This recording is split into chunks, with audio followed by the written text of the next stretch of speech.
성도 여러분, 한 주 동안 평안하셨습니까? 우리 각 가정에서 함께 예배에 동참하시는 성도 여러분, 평안하셨습니까? 하나님께서 오늘도 우리에게 은혜를 주셔서 이렇게 건강한 가운데 생방송이지만은 함께 예배를 드릴 수 있도록 하신 우리 하나님의 은혜를 진심으로 감사드립니다. 이 생방송을 위하여 수고하시는 여러 종들에게 하나님 큰 축복을 주시기를 소망합니다. 자, 오늘 저는 말씀의 제목을 빌라도의 선택이라고 하는 제목으로 말씀을 드리려고 합니다. 하나님 말씀 우리 19절만 읽겠습니다. 19장 16절만 읽겠습니다. 시간이 없는 관계로 다 같이 읽겠습니다. 시작. 이에 예수를 십자가에 못 박히게 저희에게 넘겨주니라. 여러분, 이런 광고를 좀 들어보신 적 있어요? 순간의 선택이 10년을 좌우합니다. 뭐에 대한 광고였을까요? 이게 아주 오래된 광고였습니다. 이게 옛날에 금성 텔레비가 나올 때, 지금은 LG죠. 그때 이 광고를 처음 시작을 했는데요. 이렇게 순간에 이제 금성을 살 거냐 삼성을 살 거냐 선택을 해야 되는데, 이 순간 선택이 결국은 10년 동안 만족하느냐 아니면 불만족하게 쓰느냐라고 한다는 것입니다. 그래서 A사의 텔레비전을 선택할 거냐 B사의 텔레비전을 선택할 것이냐에 대한 그러한 선택이죠. 그러면 여러분, 순간의 선택이 평생을 좌우합니다. 에 걸맞는 그러한 선택은 어떤 선택일까요? 순간의 선택이 평생을 좌우하는 것이요. 결혼이죠. 어느 배우자를 만나느냐, 이게 굉장히 중요한 거죠. 순간의 선택을 하지만은 아주 인생 내내 괴로울 수도 있고 또 인생 내내 행복할 수도 있는 것이 배우자 선택입니다. 이게 평생을 좌우하죠. 그러면 여러분, 이 선택은 어떤 선택일까요? 순간의 선택이 영생을 좌우한다. 뭐에 대한 선택일까요? 이건 종교에 대한, 신앙에 대한 선택이죠. 그래서 예수님을 선택할 거냐 아니면 세상을 선택할 거냐, 이 중요한 선택입니다. 이 중에서 가장 중요한 선택은 바로 이 선택이죠. 그렇죠? 여러분, 오늘 저는 빌라도에 대한 이야기를 한 번 더 말씀드리려고 합니다. 빌라도라고 하는 인물은 생각하기가 싫은데 왜 빌라도 이야기를 또 해야 하는 걸까? 왜냐하면요, 빌라도의 그 모습 속에 우리의 모습이 많이 들어있어요. 기분 나쁘시겠지만 그러나 사실입니다.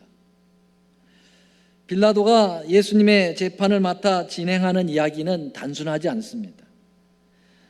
성경에서도 마태복음, 마가복음, 누가복음, 요한복음, 사복음서에서 모두 이 빌라도 이 심판에 대해, 재판에 대하여 상당 분량을 가지고 다루고 있습니다. 예언의 신의 시대의 소망 77장이라고 하는 챕터에 이 빌라도의 재판이라고 하는 제목으로 적어도 18페이지나 되는 방대한 분량을 가지고 이 부분을 계속 다루고 있습니다. 그만큼 이 부분은 좀 더 주의 깊게 살피면서 우리가 꼭 얻어야 될 교훈을 배우고 넘어가라고 하시는 주님의 뜻이라고 생각합니다. 그래서 저는 나는 왕이로소이다 라고 하는 제목의 빌라도와 예수님과의 그러한 대면 장면을 지지난주 안식일 날 말씀을 드렸고, 지난주에는 빌라도의 우문, 예수님의 현답이라고 하는 그러한 제목으로 또 빌라도의 그 어리석은 질문에 대해서 말씀을 드렸고, 오늘은 빌라도의 선택이라고 하는 또 빌라도의 이야기를 할 수밖에 없는, 그것은 이러한 상황 때문에 그렇다는 것을 이해해 주시기를 바랍니다. 자, 빌라도가 예수님을 앞에 놓고 인간이 가질 수 있는 정말 최고의 고민을 가지고 갈등하고 있는 모습을 우리는 성경에서 보게 됩니다. 이 성경절은 그 고민을 그대로 잘 표현하고 있습니다. 빌라도가 가로되 그러면 그리스도라 하는 예수를 내가 어떻게 하랴? 도대체 나가 어떻게 해야 되겠으면 좋겠느냐? 굉장히 고민스러운 질문이죠. 이 빌라도의 이 말은 예수님을 십자가에 내어주어서 예수를 죽일 것인가? 아니면 자기가 십자가를 지고 예수를 살릴 것인가? 하는 양자 선택에 대한 아주 고민의 일성이라고 볼 수가 있겠습니다. 이 빌라도의 선택의 고민은 빌라도만의 고민이 아니고 우리의 삶 속에서 연속적으로 부닥뜨리는 선택할 수밖에 없는 고민이라고 하는 사실을 여러분 아셔야 합니다. 빌라도는 공적으로 공간의 업무를 시작하는 시간보다 적어도 1시간 이전에 유대인들에 의하여 재판장으로 나오라고 하는 그러한 요청을 받았습니다. 아주 이른 아침에 아직 잠자리에서 잠이 다 깨지도 않은 상황에서 유대인들의 강력한 재판을 해달라고 하는 요청을 받은 겁니다. 빌라도는 이런 유대 지도자들의 아주 무례하기 짝이 없는 요청에 짜증을 내면서 나왔겠습니다. 시대의 소망에 보면 빌라도는 너무 일찍 불려 나왔기 때문에 할 수 있는 대로 이 죄수를 속전속결로 결정해가지고 끝내겠다, 그런 각오를 가지고 나왔다고 그랬어요. 그러나 재판장에 딱 앉아서 피고를 보는 순간 그의 생각이 복잡해졌습니다. 왜냐하면 그 사건에 이 들어온 그 피고가 바로 다름 아닌 예수라고 하는 사람이었기 때문에 그렇습니다. 그 예수를 보는 순간 이 빌라도의 그 생각은 복잡해지는 거예요. 왜냐하면 이전에 보았던 어떤 사람, 어떤 죄수의 모습에서 또 이 예수님과 같은 모습을 볼 수가 없었기 때문에 그렇습니다. 여기 시대의 소망에는 이렇게 이야기했습니다. 그는 지금까지 온갖 종류의 죄수들을 다 다루었으나 이와 같이 선량하고 고상한 특성을 풍기는 사람이 그 앞에 온 일은 전혀 없었다 그랬습니다. 그는 예수님의 얼굴에서 최후의 흔적이나 두려워하는 표정이나 완고하거나 도덕적인 태도를 찾아볼 수가 없었다.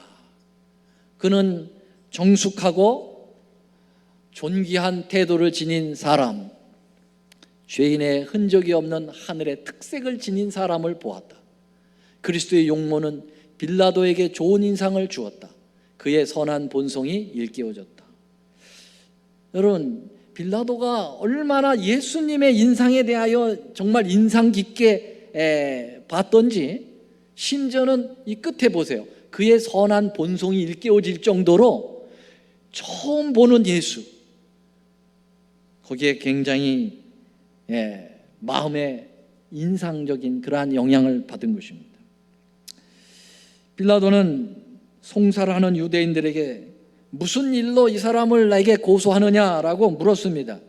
유대 고소자들은 빌라도 총독이 여러 가지 묻지 않고 그냥 사형 언도를 내려서 끝내줬으면 좋겠다 하는 마음을 가지고 있었습니다. 종교적인 이유로 이 일반적인 법에 적용을 해서 사형까지 얻어내기란 너무 어려운 거죠. 그래서 그들은 이렇게 이야기합니다. 대답하여 가로되 이 사람이 행악자가 아니었더라면 우리가 당신에게 넘기지 않았겠나이다, 그렇게 얘기했어요. 이 사람이 뭐 때문에 재판을 받아야 될지 얘기하라고 그랬더니 한 얘기가, 이 사람들이 이렇게 얘기했어요. 이 얘기는 뭡니까? 잔소리 하지 말고 그냥 사형 언도나 내려줘, 그런 말이에요. 그렇지요? 우리가 어련히 알아서 이 사람을 정죄를 요청하겠느냐. 이 말은 참 빌라도에게 기가 막힌 말이었죠. 여러분, 빌라도가 재판 자리에 앉아서 예수를 확인하는 순간 그는 이 재판을 맡고 싶지 않은 생각이 확 들었어요. 사전에 예수에 대한 정보를 많이 알고 있었거든요. 며칠 전에 죽은 나사로를 살리셔서 그 나사로가 막 돌아다닌다는 소문도 다 들었던 터이기 때문에 이러한 비범한 예수, 특별한 이 존재를 자기가 뭔가 정죄를 하려고 하는 그런 재판에 가담하고 싶은 생각이 빌라도에게는 없었어요. 그래서 빌라도는 뭐라고 얘기하냐면은 너희가 저희를 데려다가 재판을 하든지 말든지 하라, 그렇게 돌려보내려고 했습니다. 이 말은 재판장으로서 이 재판을 기각하겠다라는 말입니다. 그러나 유대인들이 그 말을 딱 듣고 얼씨구나 좋다 하고서는 예수님을 끌고 나가는 것이 아니라 여전히 유대 지도자들이 아니라고, 이 사형에 대한 재판권은 당신에게 있다고, 로마 총독에 있기 때문에 당신이 결정한 문제라고 하면서 고집을 피면서 안 데리고 나가는 겁니다. 참 서로 곤란해졌어요. 빌라도는 이 재판을 맡고 싶지 않았고 유대인들은 이 재판을 꼭 밀어붙여야 되겠고, 그런 상황에서 너희가 데려다가 너희 법대로 재판을 하라고 하는 말이 통하지 않는 것입니다. 그때까지 빌라도는 예수님을 정죄할 생각에 추호도 없었다. 유대인들이 증오와 편견을 가지고 예수님을 고소했다는 것을 그는 알고 있었다. 그는 자기의 의무가 무엇인지를 알았다. 노란 글씨 한번 같이 읽어볼까요? 시작. 공의는 그리스도의 즉각적인 석방을 요구했으나 빌라도는 백성들의 악의를 두려워했다. 빌라도가 예수님을 딱 보는 순간 이 사람은 죄인이 아니라는 것을 딱 직감했고, 그가 이제까지 들었던 정보를 다 취합해 보면 절대로 사형을 언도받을 만한 존재가 아니라는 것을 알았어요.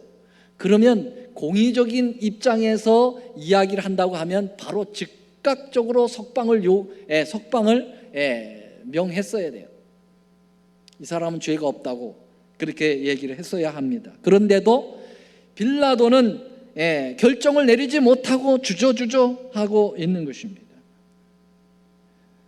일반적인 죄목을 가지고서는 예수님을 정죄할 수 없다고 생각한 이 고소자들은 즉각적으로 머리를 돌리기 시작해가지고 이제 정치적인 것을 가지고 예수를 흠잡아야 되겠다 하고 예수님을 고소하기를 뭐로 고소했을까요? 예수님을 반정부적인 인사로 몰아가는 것입니다. 생각이 났어요. 그들이 세금을, 예수님이, 이 예수라고 하는 존재가 세금에 대하여 포탈을, 세금을 내지 않도록 하는 것을 선동한 존재로 그렇게 몰아가면 되겠다, 그렇게 생각을 했습니다. 사실 예수님은 세금 문제를 어떻게 얘기하셨습니까? 가이사의 것은 가이사에게, 하나님의 것은 하나님께로 드려라. 그 말은 세금 드리라는 말이에요? 드리지 말라는 얘기예요? 국가에 대한 의무를 하라고 한 얘기였거든요. 사실은 이 세금을 어떻게 해야 되느냐라고 하는 질문은 예수님을 함정으로 몰고 가기 위한 질문이었다고 그랬어요. 그런데 예수님은 가이사의 것은 가이사에게, 하나님 것은 하나님에게라고 하는 대답을 아주 명쾌하게 얘기를 하시면서 그들의 입을 딱 다물게 만들었어요. 그러한 예수님의 대답을 그들은 이제 고소할 때는 아예 거짓으로 바꿔가지고 고소를 합니다. 이렇게 고소합니다. 누가복음 23장 2절에 보면 고소하여 가로되 우리가 이 사람을 보매 우리 백성을 미혹하고 가이사에게 세 바치는 것을 뭐 했다고 그랬어요? 금하며. 거짓말이죠. 예수님의 그 이야기를 뒤바꿔서 얘기해버린 것입니다. 금하며 자칭 왕 그리스도라고 합니다라고 이 정치적인 문제를 걸고 고소를 하는 것이죠. 우리 이 자칭 왕에 대한 고소는 우리가 지난 2주에 걸쳐서 말씀드린 것처럼 예수님이 직접 말씀하셨어요. 나는 세속적인 왕이 아니고 너희들이 걱정하는 그런 왕이 아니고 나는 진리의 왕이다. 나는 이 세상에 속한 왕이 아니라고 분명히 말씀했기 때문에 이 부분에 대해서는 이의가 없는 것입니다. 빌라도는 그들의 목적을 간파했다고 그랬어요. 유대인들의 목적을 간파했다고 그랬습니다. 그는 죄수가 정보를 정복하려는 음모를 꾸몄다는 주장을 믿지 않았다. 예수님의 온유하고 겸손한 자태는 고소 내용과 전혀 일치하지 않았다. 빌라도는 유대 고관들이 그들의 진로를 가로막는 이 무죄한 사람을 멸하기 위하여 음흉한 음모를 꾸몄다는 사실을 확신하게 되었다. 시간이 지나면서 자꾸 대화를 나눠볼수록 예수님에 대한 무죄에 대한 것은 자기가 더 확신이 가게 되는 것이죠. 이쯤 되면은 빌라도는 어떻게 했어야 했겠습니까? 예수님을 무죄로 바로 선언하고 예수님을 석방을 선택을 했어야만 하는 것이죠. 그러나 빌라도는 연거푸 나는 이 사람에게 죄가 없다고 생각한다. 죄가 없다고 생각한다 라고 말을 연거푸 3번이나 얘기합니다. 한번 보시겠어요? 자, 여기 요한복음 18장 38절에 보면 빌라도가 가로되 진리가 무엇이냐 하더라. 이 말을 하고 다시 유대인들에게 나가서 이르되, 다 같이요, 시작. 나는 그에게서 아무 죄를 찾지 못하였다. 아무 죄를 찾을 수 없다라고 공중 앞에서 얘기했어요. 누가요? 재판관이 말이죠. 그리고 잠시 후에 요한복음 19장 4절에 빌라도가 다시 밖에 나가 말하되 보라 이 사람을 데리고 너희에게 나오노니 이는 내가 그에게서 아무 죄도 찾지 못한 것을 너희로 알게 하려 함이로다 그랬어요. 그리고 잠시 후에 2절 후에 또 얘기합니다. 나는 그에게서 죄를 찾지 못하겠다. 여러분, 죄를 찾지 못하겠다라고 말했으면 그 다음엔 선택해야죠. 행동으로 선택해야죠. 이제 석방시키겠다 하고 이 재판을 기각시켜버리든지 해산시켜버려야 되겠죠. 그런데 빌라도는 말로만 부르짖었을 뿐 행동으로 결정을 하지 못해요. 석방하라 그랬으면 석방을 해야지. 그 다음에 뭐라고 그랬냐면 석방을 하라고 말은 하고 죄는 없다고 말하면서 너희가 십자가에 못 박으라 그렇게 얘기했어요. 아니 죄가 없으면 왜 십자가에 못 박으라고까지 얘기를 해야 됩니까? 빌라도의 우유부단함이 드러나기 시작을 하니까 이 유대인들이 그것을 눈치채고 점점 더 강하게 몰아붙이기 시작하는 것입니다. 사실 빌라도의 기회가 예수님으로부터 주어지는 그 놀라운 구원의 기회가 사라져가기 시작을 하고 있습니다. 예수님은 이런 빌라도에 대하여 끝까지 빌라도를 사랑하셨습니다. 참 놀라운 일이에요. 그 곤혹스러운 신문 과정에서도 예수님은 빌라도에게 여러 말씀을 주셨습니다.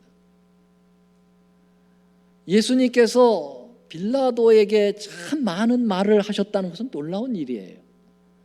여러분 나중에 얘기하겠습니다만 헤롯에게는 한마디도 얘기하지 않았습니다. 그런데 빌라도에게는 여러 말씀을 주면서 빌라도를 돌이키려고 꽤나 애를 쓰셨던 주님의 모습을 볼 수 있게 되는데요. 여기 한번 보시겠습니다. 시대소망 727쪽에 보면 빌라도는 황금처럼 귀중한 기회를 놓쳐버렸다. 그러나 예수께서는 그에게 더욱더 빛난 빛을 주시지 않고는 그를 떠날 수가 없었다 그렇게 얘기했어요. 여러분 예수님의 사랑이 놀랍죠. 이방 그 관료입니다. 본방인도 아니에요. 예수님을 모르는 백성이에요. 이방의 그 지도자, 그것도 예수님을 계속해서 의롭다고 생각을 하고 있으면서도 결정을 못하고 미루고 있는 이 빌라도를 계속해서 주님께서는 영향을 주고 계셨다는 거죠. 그분은 자신의 사명을 분명히 말씀을 하셨고 그 빌라도가 그것을 꼭 깨닫기를 갈망하셨다고 그렇게 표현하고 있습니다. 여러분, 가룟 유다를 끝까지 회유시키려고 했던 그 노력과 같이 주님은 똑같이 빌라도에게도 여러분 끝까지 사랑의 애착을 가지셨다는 것입니다. 빌라도는 이런 예수께서 주시는 마지막 기회들을 여전히 놓치고 있었습니다. 끝까지 책임을 회피하고 싶었습니다. 그래서 짜낸 궁리가 여러 가지가 있어요. 하나는 바라바 데려다 놓고 바라바하고 이 사람 선택하라고도 했고요. 그가 이제 헤롯에게 예수님을 떠넘기죠. 헤롯 분봉왕에게 데려가라. 그 사람이 왕이 아니냐, 그 사람이 결정할 거라고. 그래서 헤롯에게 데려가도록 합니다. 하도 이게 기피를 하니까 이 유대 고소자들이 예수님을 데리고 헤롯에게 가죠. 헤롯에게 갔는데 헤롯은 예수님에 대해 호기심이 많았어요. 소문을 많이 들었거든요. 그 이적을 많이 베푼다는 소문을 듣고 이적을 베풀어 보라고 예수님께 요청을 했습니다. 예수님은 헤롯을 알았어요. 이미 물 건너간 사람이에요. 이 사람은 빌라도하고는 달랐어요. 그래서 헤롯하고는 전혀 응답을 하지 않습니다. 침묵으로 일관하여. 그러니까 헤롯이 어쩔 수 없어 다시 돌려보냅니다. 자기도 여기에 관련하고 싶지 않았어요. 그래서 이 고소자들이 다시 예수님을 데리고 빌라도 법정으로 다시 돌아온 것입니다. 다시 돌아오는 예수님을 데리고 다시 돌아오는 그들의 모습을 보고 빌라도의 마음이 어땠을까요? 성경에 보면 이 시대의 소망에 보면 아주 불쾌했다고 그랬어요. 아주 기분 나쁘게 생각했다고 그랬어요. 끝날 줄 알았는데 자기의 선택을 다시 요청하는 것입니다. 이 장면을 한번 보시겠습니다. 당초에 빌라도가 굳게 서서 죄를 찾을 수 없는 그 사람에게 정죄하기를 거절했더라면 그는 평생 동안 그를 양심의 가책과 죄의식에 사로잡히게 만든 숙명적인 죄사슬을 끊었을 것이다. 여기서 빌라도가 이 사람 죄 없어, 석방이야, 나는 이분을 정말 죄 없는 분이라고 생각한다 라고 고백하고 실행에 옮겼다면 빌라도는 그의 끈질기게 늘어붙던 죄책감으로부터 벗어날 수 있었을 것이라는 거지요. 여러분, 시대 소망에도 나오고 있고요, 역사에도 분명히 나와 있지만은 빌라도는 예수님을 선택하지 않고 자기 안위를 선택했기 때문에 결과적으로는 이 죄책감에 시달리다가 결국은 자살하고 끝나버리거든요. 아마도 빌라도가 여기서 말하는 양심의 가책과 죄의식에 사로잡히지 않는 숙명적인 쇠사슬을 끊을 수 있는 정말 예수님을 선택했다면 그는 정말 그 빌라도라고 하는 아름다운 이름을 세계 끝까지 나타냈을 거예요. 마치 고넬료 같은 사람들, 또 니고데모 같은 그러한 이름들이 굉장히 아름답죠. 지금 우리는 니고데모나 고넬료나 이런 사람들의 이름이 얼마나 귀중합니까? 만약에 여기서 빌라도가 예수를 선택했다면 빌라도의 이름도 지금까지 멋있었던 사람이었다, 그렇게 표현되고 그는 구원의 직행을 했을 수 있었을 것입니다. 빌라도만큼 구원이 가까이 있었던 사람도 없었을 겁니다. 여러분, 그 위대한 구세주 하나님 예수님께서 직접 찾아가지도 않았는데 그분이 오신 거예요. 자기 눈앞에 와 서 계신 것입니다. 그리고 또 단순한 짧은 시간이 아니라 긴 장시간 동안 예수님과 대화를 할 수 있었던 그런 기회는 아무에게도 주어지는 게 아니거든요. 여러분, 굉장히 빌라도에게는 이게 위기가 아니라 사실은 기회였어요. 그리고 예수님께서 무관심으로 일관하시는 것도 아니고 계속 지금 우리가 살펴본 바대로 빌라도에게 마음을 열도록 노력하고 계시는 그러한 상황이거든요. 그냥 자기가 부정만 하지만 않았다면 빌라도는 정말 구원을 확정지을 수 있고 그 이름을 세세토록 남길 수 있는 아름다운 그러한 기회가 주어졌음에도 불구하고 그는 거기서 계산을 하는 것입니다. 예수를 십자가에 보낼 것인가 아니면 내가 십자가를 질 것인가. 여러분, 여기 시대소망에 빌라도는 예수님을 구원하기로 열망하였다. 그러나 자신의 지위와 명예를 지속하기 위해서는 이 일을 할 수 없음을 알았다. 예수님을 구원하기로, 예수님이 자기가 예수님을 구원하는 그런 표현이 뭐냐면 이제 여기서부터 재판으로부터 벗어나게 해드리려고 하는 마음이 열망이 있었다고 그랬어요. 그러나 자신의 지위와 명예를 지속하기 위해서는 이 일을 지속할 수가 없었다 그랬어요. 양당 간에 설정을 해야 됩니다. 예수를 십자가에 보낼 것이냐 아니면 자기가 십자가를 질 것인가. 여러분, 예수님은 우리에게 뭐를 요청하셨습니까? 자기 십자가를 지고 나를 따르라고 항상 말씀하셨어요. 얼마나 많은 사람들이 이와 같은 방법으로 원칙을 희생하면서 손실과 어려움을 피하고 있는가. 양심의 의무를 이 길을 가리키지만은 사리사욕으로 다른 길을 가리키고 있는지 여러분 우리는 생각해 봐야 합니다.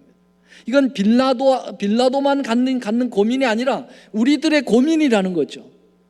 여러분, 이런 일들이 비일비재하게 우리 앞에 늘 놓입니다. 내가 십자가를 질 거냐 아니면 예수를 십자가를 지워버릴 거냐 하는 이 양단의 선택이 얼마나 우리에게 자주 다가오는 것들입니까, 여러분? 빌라도는 결국은 어떻게 했습니까? 여기 성경에 보니까 결론이 이렇게 났습니다. 다 같이 한번 읽어보겠어요. 참 슬픈 일입니다. 시작. 이에 예수를 십자가에 못 박히게 저희에게 어떻게 했다고요? 넘겨주었다 그랬어요. 빌라도의 선택은 정말 치명적인 선택을 해버렸어요. 자기가 십자가를 져야 되는데 예수를 십자가에 내주게 된 것입니다. 저는 말씀을 준비하면서 생각해 보았습니다. 빌라도가 예수를 놓으려고 정말 사실 엄청난 노력과 시도를 했었죠. 빌라도의 모습을 가만히 보면은 빌라도가 예수님을 굉장히 놓아주려고 꽤 노력을 했었습니다. 그럼에도 불구하고 빌라도가 결국은 이런 결정을 하게 된 것은 뭐냐면 고소자들이 끊임없이 압박을 하고 들어왔거든요. 네가 예수를 선택을 하게 되면 너는 죽을 거야 라는 얘기예요. 넌 네 자리를 빼앗길 거야. 그런 압박에 결국은 포기를 하게 되거든요. 여러분, 우리는 예수님을 사랑한다고 고백하고 그분을 위하여 우리 삶을 바쳤다고 꽤 노력하며 산다고 우리는 말하고 있고 우리 그렇게 생각하고 있어요. 이 자리에 계시고 또 많은 분들이 그리스도인으로서 내가 그 길을 따른다고 이야기합니다. 빌라도의 처음 모습이죠. 꽤 열심히 예수님을 어떻게든지 선택해 보려고 노력했던 그 모습들이죠. 우리들의 그 모습이에요. 근데 결정적으로 우리는 말만 하지 행동으로 결정하는 일에 대해서는 늘 우유부단하다고 하는 사실을 빌라도를 통해서 배우지 않느냐 하는 것입니다. 여러분, 이제 마지막 때는요, 마지막 때는 이 압박이 정말 빌라도가 당한 만큼의 압박으로 다가올 때가 있을 것입니다. 그건 뭘까요? 여기 계시록 13장에 저가 권세를 받아 그 짐승의 우상에게 경배하지 아니하는 자는 몇이든지 다 죽이게 하겠다 그랬어요. 짐승에게 경배를 할 것이냐, 짐승의 표를 받을 것이냐, 아니면 하나님의 인을 받을 것이냐, 이 두 양당 간의 선택을 하라고 압박해 들어올 것이라는 것입니다. 뭘 가지고요? 몇이든지 다 죽이겠다고 하는 사형 명령을 가지고 말이죠. 여기 13장 17절에 보면 누구든지 이 표를 가진 자 외에는 매매를 못하게 하니 이 표는 곧 짐승의 이름이나 그 이름의 수라. 여러분, 이 마지막 때에 이 짐승의 표를 강요하면서 매매권을 여러분 막아버리겠다는 거예요. 여러분, 사고 파는 일을 못하게 만들겠다는 거죠. 곧 목을 옥조여서 죽이겠다는 것입니다. 여러분, 이런 압박이 이로의 시험령을 통하여 이제 다가올 때 그것은 빌라도가 맞이했던 그 압박입니다. 좌우간의 선택을 할 수밖에 없는 쪽으로 몰아가고, 여러분, 예수님을 선택할 때, 하나님의 인을 선택할 때는 곧 죽는 것이고 곧 굶어 죽는 것이죠. 곧 짭을 잃어버리는 것이죠. 그러한 양당 간의 선택을 밀고 들어올 때 과연 우리는 그래도 예수님을 선택하고 내가 십자가를 지겠는가 생각을 해보게 될 때 쉬운 일이 아닌 것이죠. 결코 쉬운 일이 아닙니다. 사랑하신 여러분, 이러한 최종적 선택을 해야 될 때가 정말 눈앞에 와 있다는 것입니다. 그래서 작은 부분들로 인하여 예수를 선택할 것인가 나를 선택할 것인가 라고 하는 이 부분들을 여러분 여기서 성공적으로 자꾸 선택을 하고, 그리고 확실하게 그 부분을 행동으로 옮겨 나가는 연습을 하지 않으면 이 마지막에 최종적인 선택을 할 때 우리는 빌라도와 같이 될 수가 있다고 하는 사실을 기억해야 합니다.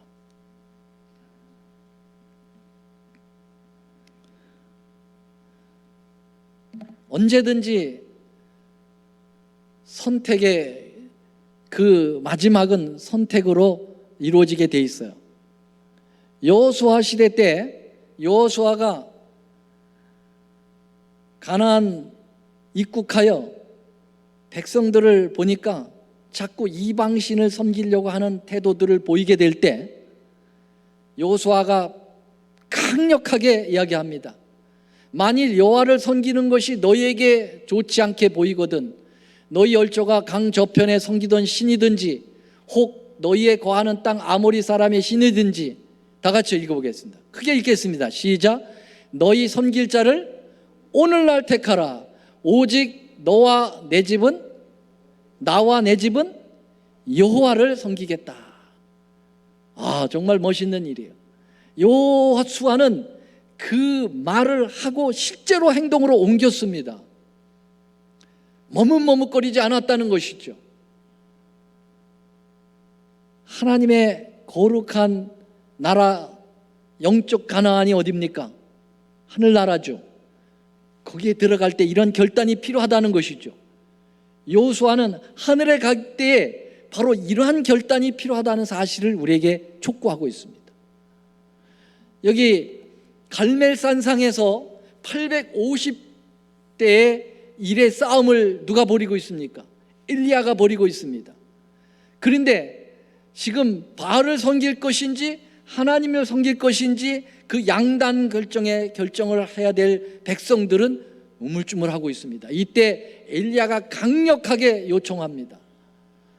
18장 21절 엘리야가 모든 백성에게 가까이 나아가 이르되 너희가, 다 같이요, 시작. 어느 때까지 이 두 사이에서 머뭇머뭇하려 하느냐. 이거 누구 모습이에요? 이거 빌라도의 모습입니다. 빌라도가 이렇게 할까 저렇게 할까, 우유부단한 성격을 가지고 왔다 갔다 하고 있는 모습이죠. 엘리야가 강하게 촉구합니다. 여호와가 만일 하나님이면 그를 좇고 바알이 만일 하나님이면 그를 좇을지니라 하니 백성이 한 말도 대답하지 않으냐는지라. 좌우당간에 선택하라고 그렇게 했어요. 여러분, 엘리야의 기별이 어떤 기별입니까? 이것은 마지막 때에 하나님의 백성들, 남은 무리들이 선택할 그러한 기별이죠.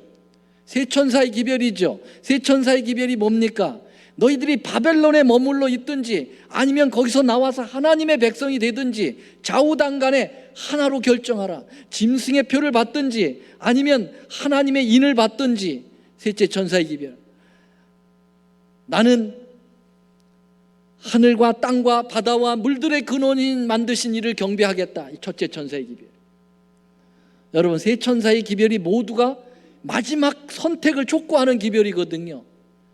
이 기별을 세계에 증거하기 전에 먼저 내가 선택을 해. 내가 그것에 대하여 선택을 하고 증거를 할 수가 있는 거죠. 맞습니까?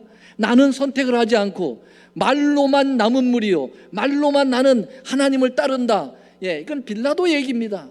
그리고 선택을 하지 않고 자꾸 뒤로 미루고, 여러분 그렇게 한다면 나중에 결론은 빌라도처럼 예수를 십자가에 내주고 자기는 아니란 길을 가다가 결국 빌라도처럼 멸망에 빠지게 마는 거죠.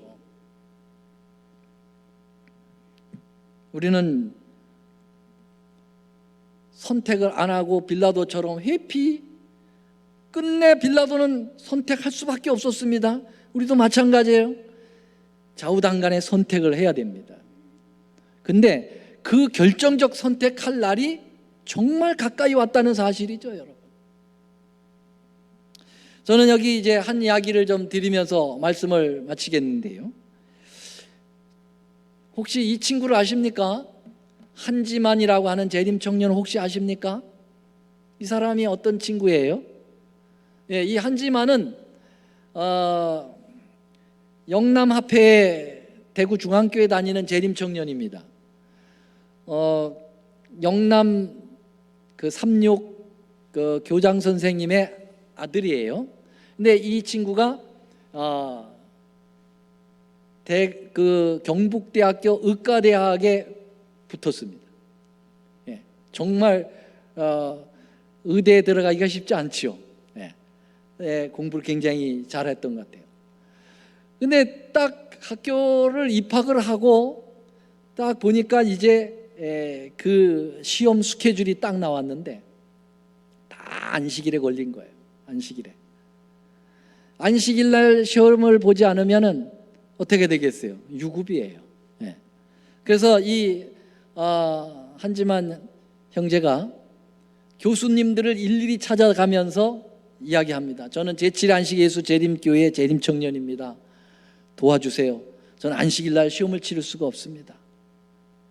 저의 신앙 양심을 이해해 주세요. 근데 한결같이 모든 교수가 시험을 못 치르면은 너는 이 학교에 더 이상 다닐 수가 없어. 둘 중에 하나 선택해.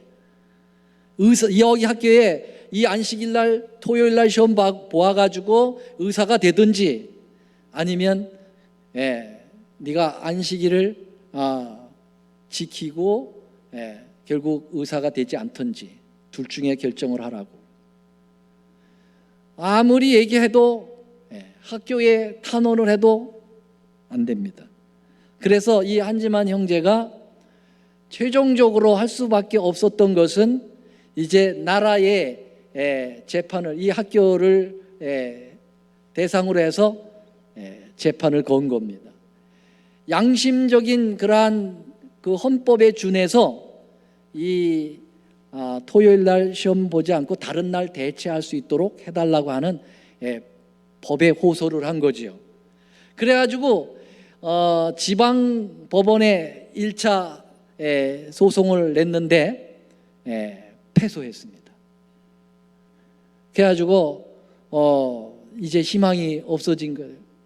누구든 다 이 재판은 진다고 얘기를 했어요. 근데 정말 졌어요. 그래서 이 한지만 형제가 여기서 꺾지 않고 항소했습니다. 제 3심까지 있잖아요. 그래서 지방법원에서 이제 고등법원으로 항소를 했습니다.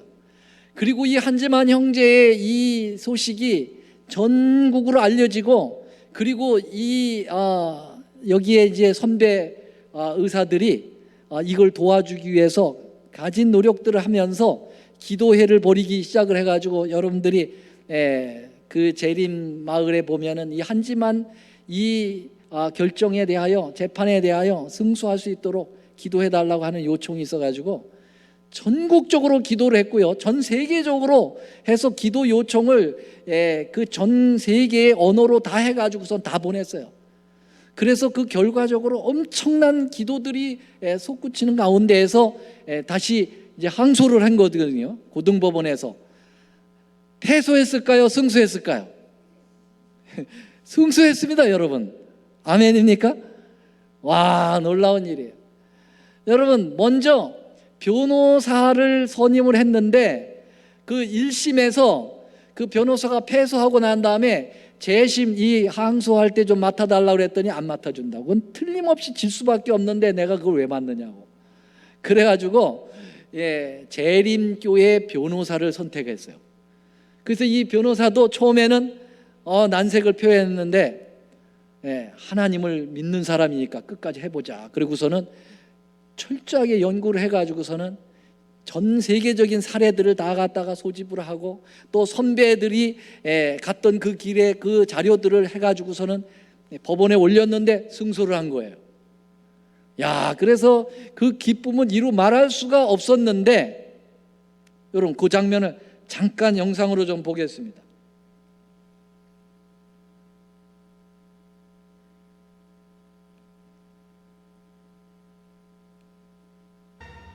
결과 원고 승. 대구 고등법원은 기적처럼 1심 재판을 뒤엎고 한지만 군의 손을 들어줬다. 지만 군은 이 소식을 듣고 감사의 기도를 드린다.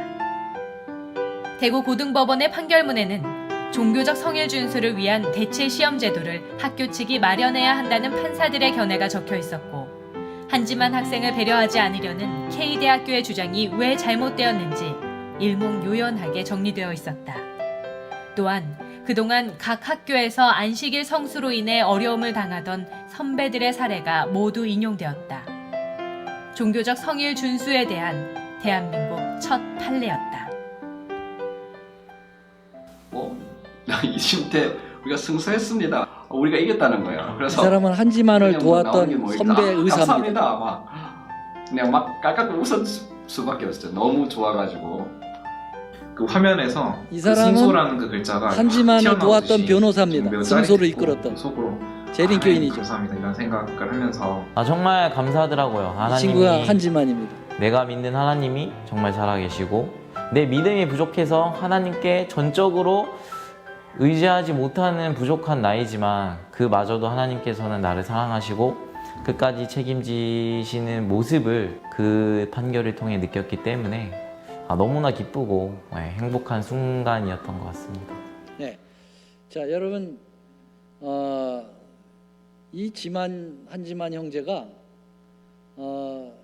갈등을 안 했을까 했을까요? 뭐 교수들로부터 계속 거절받고 그랬을 때 그가 고민이 많았다고 그랬어요. 그 이야기를 들어보면은요, 이렇게 할까 저렇게 할까 선택의 기로에서 포기하고 그냥 쉽게 갈까, 그런 생각들이 많았다고 그랬어요. 그런데 선택을 결국은 자기가 십자가를 지는 쪽으로 간 거죠. 그때 승소를 하게 된 겁니다. 근데 이 고등법원의 이 승소가 달콤한 승리의 딱 그러한 기쁨이 있었지만은 잠깐 후에 그것이 사라졌어요. 왜 그랬을까요?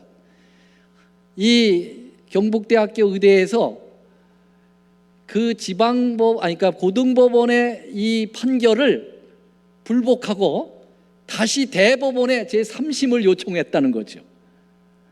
그러면 이 3심에서 이거를 다시 이제 해야 되는데 상당한 시간이 걸리게 되거든요. 그래서 만약에 대법원에서 이것을 다시 맡아서 재판을 하는 그런 과정에 여러 절차가 있었기 때문에 상당히 시간이 걸리는데, 이제 한지만 형제가 그해 3월 1일까지 이게 빨리 결정이 안 되면 유급을 당할 수밖에 없는 시간으로 닥쳐왔어요. 그래서 유일한 것은 뭐냐면은 대법원에서 이 재판을 그 대학 측에서 올라온 항소를 그냥 기각시켜 버리는 거예요. 이유 없다. 이 고등법원에서 판결한 것이 옳다라고 그냥 한마디로 기각하는 수밖에 없다는 거고요. 그것이 유일한 방법인데 결론은 어떻게 됐을까요? 그렇게 됐어요. 그래서 대법원이 아예 재판을 받아주지도 않고 기각을 해버리면서 승소에 손을 들어줘 버렸어요. 그래서 이제는 최종 결정이 난 거예요. 그래가지고 이제는 모든 학교에서 안식일날 시험 치를 수는 없다. 다른 날을 대해달라고 하면은 학교에서 무조건 다 들어줘야 합니다. 그거는 경북대학교뿐만 아니라 모든 대한민국에 있는 이게 하나의 판례로 나왔기 때문에, 그래서 이 한지만 한 형제의 이 결정이 그 후배들의 모든 앞길을 다 터놔주게 된 것이죠. 정말 위대한 선택이었어요. 사랑하신 여러분, 빌라도의 그러한 선택이 우리에게 있지 않게 되길 바라고 한지만의 선택이 우리에게 있게 되기를 간절히 소망합니다.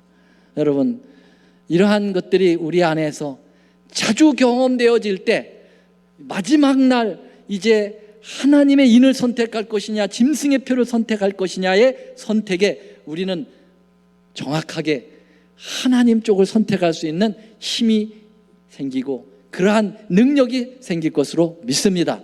말씀 마치겠습니다. 우리 찬미를 부르고 제가 기도하고 아까 말씀드린 대로 잠깐 자리에 남아주시면 고맙겠습니다. 사랑의 아버지, 우유부단한 빌라도의 선택이 우리의 선택이 되지 않기를 간절히 바랍니다. 아버지, 어쩌면 우리는 빌라도처럼 그렇게 말로만 주님을 따르고 주님은 죄 없으시다라고 고백하지만 행동으로 옮기지 못하는 우유부단함이 우리 모두에게 있습니다. 아버지요, 이제는 한지만 형제처럼 과감한 결정을 하게 하시고 그 진리로 승리하도록 도와주시옵소서. 이제는 우리 하나님의 크신 사랑과 예수님의 놀라우신 은혜와 성령님의 감화교통하심이 우리 모든 재림 성도들, 그리고 특별히 올랜도 중앙교회 우리 성도님들이 위에 함께 하옵시기를 우리 구주 예수님의 이름으로 간절히 축원하옵나이다. 아멘.